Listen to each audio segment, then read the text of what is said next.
حضرت امام زرقانی نے یہاں ایک بڑا خوبصورت واقعہ لکھا ہے کہ ایک دن حضور سیر کرتے کرتے مدنی زندگی میں باہر تشریف لے گئے. وہاں ایک قافلے نے پڑاؤ کیا ہوا تھا اور ان کے اونٹ چل رہے تھے. ایک سرخ رنگ کا اونٹ حضور کو پسند آ گیا. قافلے والوں سے پوچھا اس اونٹ کو بیچتے ہو؟ انہوں نے بیچنا تھا یا نہیں بیچنا تھا. حضور نے پوچھا تو کہا ہاں بیچتے ہیں. میرے شیخ کہتے ہیں میں دل ویچا میں جگر ویچا جے پیارا محمد آ جاوے نہیں میں اپنا سارا کر ویچا جے پیارا محمد آ جاوے. انہوں نے بیچنا تھا یا نہیں؟ کہا جی ہم بیچتے ہیں. اچھا کتنے کا بیچتے ہو؟ کہا جی اتنے کا. سودا طے ہو گیا. حضور نے فرمایا کہ میں کوئی تاجرانہ غرض سے تو آیا نہیں تھا کہ میں قیمت ساتھ لے کے آتا. میں تو سیر کرتا ادھر آ نکلا اور تمہارا اونٹ مجھے پسند آ گیا اور میں نے اس کا سودا کر لیا.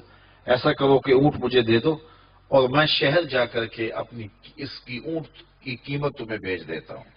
انہوں نے کہا میں منظور ہے. حضور نے اونٹ پکڑا اور چل دیے. اور جب حضور جا رہے تھے تو وہ حضور کو دیکھتے رہے اور جب آقا کریم نظروں سے اوجھل ہو گئے تو وہ دلوں پہ ہاتھ رکھ کے کھڑے ہو گئے.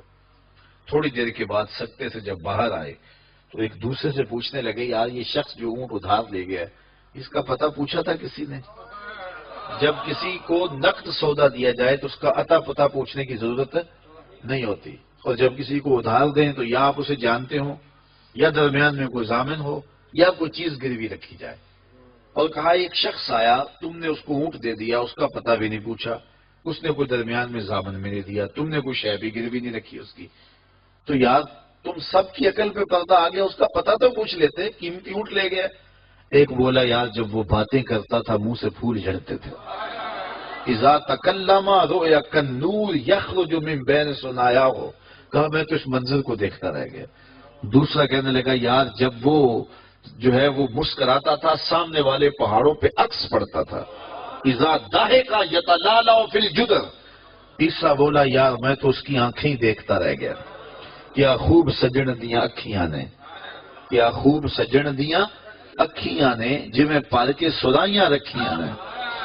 تو اجے میرا یار نے ڈٹھا جنوں ویکھ کے چند شرم آوے. ادھی راتی دن چڑھ جاوے جیو رخ تو نقاب اٹھاوے. تے جیو نکلے سیر کرن نو سارا گلشن سیس نواوے. اتے دھرتی لف لف جاوے جے ہاتھ پھلاں وچ رکھدا ہاتھ پھلاں تو ود جاوے. نین نشیلے مست رسیلے وچ سونا کجل سہاوے. اکھ اگڑے تے انج پیا جاپے جویں میں خانہ کھل جاوے. توبہ توبہ حسن سجن دا چال نہ چلی جاوے. بجلی ڈردی لشک نہ مارے متا بے ادبی ہو جاوے. تے جے او کھولے پیچ زلف دے اتے راہی راہ پل جاوے. توبہ توبہ حسن سجن دا چال نہ چلی جاوے.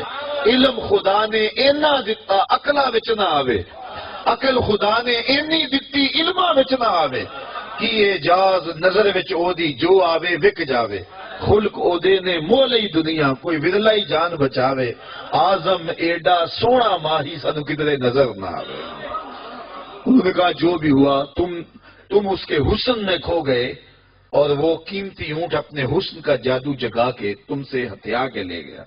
امام زرقانی لکھتے ہیں جب انہوں نے یہ کہا نا کہ قیمتی اونٹ ہتھیا کے لے گیا تو اب تک خاموش بیٹھی خیمے کے پردے کی اوٹ میں بیٹھی قافلے کے سردار کی بیوی نے خیمے کا پردہ سرکایا اور ان سے مخاطب ہو کے بولی انا ضامنۃ لسامان جمالکم لا یغدر بکم. خبردار اس کے خلاف کوئی بات کی تو اگر وہ قیمت نہ دینے آیا تو مجھ سے لے لینا, میں اس کی ضامنہ ہوں. انہوں نے کہا اچھا اچھا تو اسے جانتی ہے؟ کہا واللہ میں بھی نہیں جانتی. تو کہا پھر ضمانت کیسے دے رہی ہے؟ کہا جب تم سودا کر رہے تھے خیمے کی اوٹ سے میں نے اس کا چہرہ دیکھا تھا اور جس کا چہرہ اتنا سونا ہو وہ جھوٹ بول ہی نہیں سکتا ہے. تھوڑی دیر گزری تو حضور کے غلام آ گئے کہ کون ہیں لوگ جن سے ہمارے آقا نے اونٹ خریدا تھا. انہوں نے کہا یہ ہم لوگ ہیں. کہا یہ حضور نے کھجوریں تمہاری ضیافت کے لیے بھیجی ہیں اور یہ تمہاری قیمت ہے. انہوں نے کہا قیمت بعد میں دینا ہم تو خود بک گئے ہیں, ہمیں پہلے بتاؤ وہ پیارا رہتا کہاں ہے. تو کہا یہ نخلستان مدینہ جو سامنے دکھائی دیتا ہے یہی ڈیرے ہیں اس محبوب کے. تو امام زرقانی لکھتے ہیں سارا قبیلہ, اس قبیلے کا نام تھا وفد تارک. وہ سارے کا سارا وفد تارک اٹھا اور مدینہ المنورہ پہنچا اور حضور کے قدموں میں جا کے بیٹھ گیا. تیری تک کے ادامہ میں مرید ہو گئے. تو چہرہ اتنا خوبصورت تھا، اللہ اکبر، دیکھنے والے کہا کرتے ہیں اللہ اللہ، یاد آتا ہے خدا دیکھ کے صورت تیری۔ تو کسی سے اگر پیار اس لیے کیا جاتا ہے کہ وہ سونا بڑا ہے، تو پھر آؤ نا اس سے پیار کیجئے جو اتنا سونا ہے کہ پیر بہر علی بول کے کہنے لگے، مکھ چند بدر شاہ شانی ہے، متھے چمک دی لاٹ نورانی، کالی زلف تے اکھ مستانی ہے، مخمور رکھی مد بھریاں۔ اعلیٰ حضرت بریلی سے بول رہے ہیں، ذرا لہجہ دیکھیے کتنا خوبصورت ہے۔ بل بل نے گل ان کو کہا، بل بل کی منتہائی پرواز نہیں ہے کسی کو پھول کہہ دے، وہ پھول سے آگے تو سوچ نہیں سکتی، لیکن اس نے بھی پھول کہہ دیا۔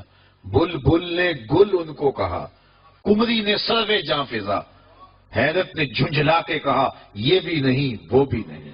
خورشید تھا کس زور پر، کیا بھڑ کے چمکا تھا کمر، بے پردہ جب وہ رخ ہوا یہ بھی نہیں وہ بھی نہیں۔ وہ حسن دیا اللہ نے اپنے محبوب کو۔ تو کسی سے اگر اس لیے پیار کیا جائے کہ وہ سونا بڑا ہے، تو مجھے بتاؤ کہ حضور جیسا سونا زمانے میں کوئی ہو سکتا ہے؟ اللہ اکبر، سارے حسن حضور کے قدموں سے پھوٹتے ہیں۔ اور مجھے اتنا اچھا لگتا ہے یہ شعر اعظم چشتی مرحوم کا کہ اس نے پتہ نہیں کہاں بیٹھ کے یہ شعر لکھ دیا کہ سمجھا نہیں ہنوز میرا عشق بے ثبات، سمجھا نہیں ہنوز میرا عشق بے ثبات، تو کائنات حسن ہے یا حسن کائنات، تو کائنات حسن ہے یا حسن کائنات۔ تو اگر کسی سے اس لیے پیار کیا جاتا ہے کہ وہ خوبصورت بہت ہے، تو پھر بتاؤ حضور کے حسن، یاد حضور کے چہرے کا جمال اور رنگ اور شان، تو پھر حضور کا چہرہ ہے نا۔ حضرت میمونہ بنت کردم رضی اللہ تعالیٰ عنہ فرماتی ہیں کہ مجھے حضور کی زیارت کا شوق ہوا تو میں اپنے والد گرامی کے ساتھ حضور کی زیارت کے لیے حجۃ الوداع کے موقع پہ میں حج کے لیے گئی، اور حضور سواری پہ بیٹھے تھے اور میں اپنے والد گرامی کے ساتھ حضور کی قربت حاصل کرنے کے لیے اور حضور کی زیارت کے لیے پہنچی۔ حضور کے چمکتے چہرے پر نظر جم نہ سکتی تھی اور میرے میں ہمت نہ ہوئی کہ میں حضور کے چہرے کو دیکھ سکوں۔ تو حضور سواری پہ بیٹھے تھے تو میں حضور کے پاؤں کو دیکھنے لگی۔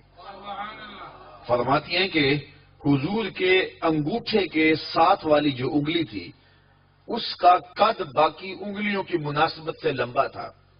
فرماتی ہیں ما نسیتو فی ما نسیتو طول اصبعہ، کہتی ہیں کہ آج تک اتنا عرصہ گزر گیا ہے، حضور کی مبارک انگوٹھے کے ساتھ والی انگلی کا حسن ہی میری نگاہوں سے ظاہر نہیں ہوتا۔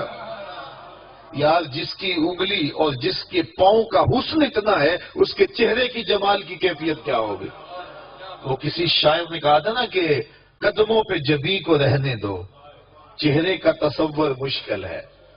قدموں پہ جبیں کو رہنے دو، چہرے کا تصور مشکل ہے، جب چاند سے روشن ایڑی ہے رخسار کا عالم کیا ہوگا؟ جب چاند سے روشن ایڑی ہے رخسار کا عالم کیا ہوگا؟ تو حضور علیہ السلام کے حسن اور حضور کے جمال کی وجہ سے اگر پیار کیا جائے تو پھر مجھے بتاؤ کہ حضور علیہ السلام سے بڑھ کر کائنات میں حسین کون ہو سکتا ہے، خوبصورت کون ہو سکتا ہے؟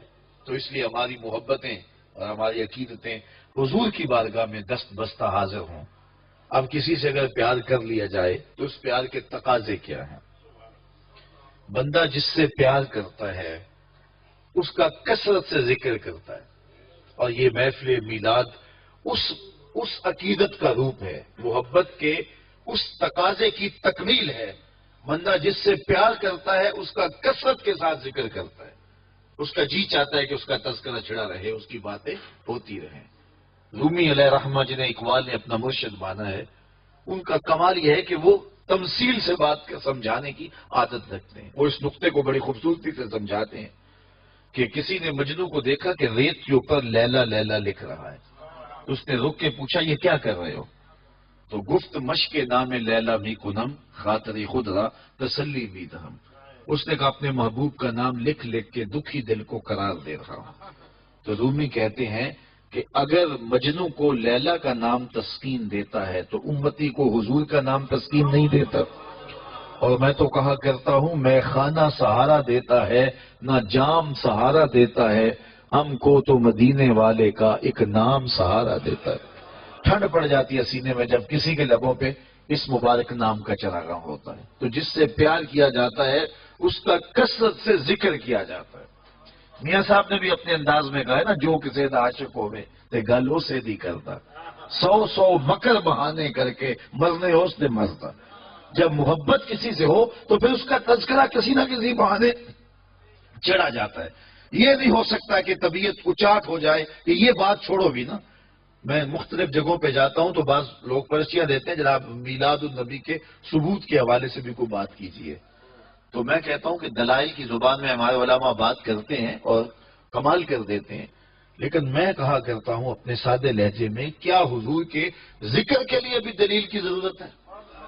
کبھی ایسا ہوا ہے کہ پھولوں کا تذکرہ چھڑا ہو اور بلبل کہے کہاں لکھا ہے؟ بات شمع کی ہو رہی ہے اور پروانہ دلیلیں ڈھونڈ رہا ہو، اور یہ بھی ممکن نہیں ہے کہ بات سرکار مدینہ کی ہو رہی ہو اور امتی کو کسی دلیل کی ضرورت ہو۔ محب کے لیے اس سے بڑا سرمایہ کوئی نہیں کہ کوئی اس کے محبوب کا ذکر چھیڑ دے۔ تو محبت کا تقاضا ہے بندہ جس سے پیار کرے اس کا کثرت سے ذکر کرے۔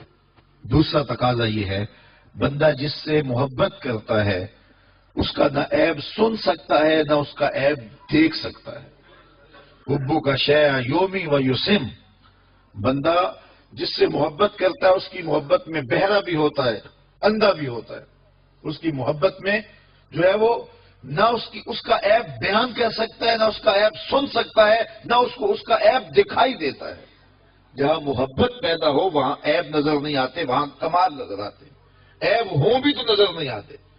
رومی علیہ رحمہ فرماتے ہیں، وہ اس کو بھی ایک تمثیل سے سمجھایا کہ بادشاہ وقت نے لیلا کو دربار میں بلا لیا اور کہا کہ تیرے حسن کا بڑا شعلہ ہے، تو نے ایک شہزادے کو حواس باختہ کر کے رکھ دیا، اور حتیٰ کہ اس کا تشخص اور نام بھی بھول گیا۔ نام تو اس کا کیس تھا نا، لیکن دنیا مجنون کے نام سے جانتی ہے۔ وہ کسی نے کہا تھا تیری محفل میں آ کے بدنام ہوئے، نگاہ زمانہ میں بے نام ہوئے، تو نے وعدہ کیا تھا بچھڑیں گے نہ ہم، تیرے ہی ہاتھوں سے نیلام ہوئے۔ تشخص تک مٹ گیا، نام تک مٹ گیا۔ کہا تیری آنکھوں میں کون سا جادو ہے کہ تو نے ایک شہزادے کو حواس باختہ کر دیا؟ مجھے تو تیرے میں کوئی کمال نظر نہیں آیا، تیرے سے زیادہ میری لوڈیاں خوبصورت ہے۔ گفت لیلا را خلیفہ کاں توئی، کس تو مجنو شد پریشان و غوی، از دیگر خوباں تو افزون نیستی، گفت خامش چوں تو مجنو نیستی۔ بادشاہ نے بلا کر کے لیلا کو کہا کہ کون سا جادو ہے تیری آنکھوں میں؟ تیرے سے تو زیادہ میری لونڈیاں حسین ہے، مجھے تو کوئی کمال نظر نہیں آ رہا۔ تو لیلا نے 2 لفظی جواب دیا، گفت خامش، کہا بادشاہ چپ کر جا، چوں تو مجنو نیستی، تو کوئی مجنو تو نہیں نا۔ دیدائے مجنو اگر بودے تولا، از تو عالم بے خطر بودے تولا، تیری آنکھ مجنو والی ہوتی پھر تو مجھے دیکھتا۔ تو ہوش دارو لیک مجنو بے خودست، در طریقے عشق بیداری بدست، تو ہوش والا ہے اور مجنو ہوش کو چھٹی دے کے آیا ہے، اور اس کوچے میں ہوش کی پونجی چلتی نہیں ہے۔ تو رومی کہتے ہیں کہ اگر لیلا کو دیکھنا ہے تو مجنو کی آنکھ چاہیے، اور مصطفیٰ کریم کو دیکھنا ہے تو ابو بکر کی آنکھ چاہیے۔ اگر وہ نگاہ ہوگی تو کبھی ہو ہی نہیں سکتا کہ کوئی عیب دکھائی دے، اور یہ تو ذات وہ ہے جہاں عیب ہے ہی نہیں۔ محبوب میں تو عیب ہو بھی تو نظر، اور یہ وہ ذات ہے خلقت مبرئا من کل عیب، یہاں تو عیب نام کی چیز ہی کوئی نہیں، بلکہ میرے امام بولے وہ کمال حسن حضور ہے کہ گمان نقص جہاں نہیں۔ نقص تو بڑی دور کی بات ہے، یہاں نقص کا گمان بھی نہیں ہے۔ یہی پھول خار سے دور ہے، یہی شمع ہے کہ دھواں نہیں۔ ہر پھول کے ساتھ کانٹا ضرور ہوتا ہے اور ہر شمع کے ساتھ دھواں ضرور ہوتا ہے، لیکن حسن رسول وہ پھول ہے جس کے ساتھ کانٹا نہیں ہے، اور وہ شمع ہے جس کے ساتھ دھواں نہیں ہے۔ تو جہاں محبت پیدا ہوتی ہے وہاں عیب ہو بھی تو دکھائی نہیں دیتا، اور جو میرے اور آپ کے آقا و مولا ہیں وہ تو ہیں ہی سراپا کمال۔ اللہ اکبر، ہمیں اس پہ ناز کرنا چاہیے کہ ہمیں حضور عطا کیے گئے۔ خدا کی قسم حضور کی ذات وہ ذات ہے، میں نے کتب میں پڑھا ہے 12 نبیوں نے آرزو کی ہے کاش ہم حضور کی امت سے ہوتے، نبیوں نے تمنائیں کی ہیں، آرزو نہیں۔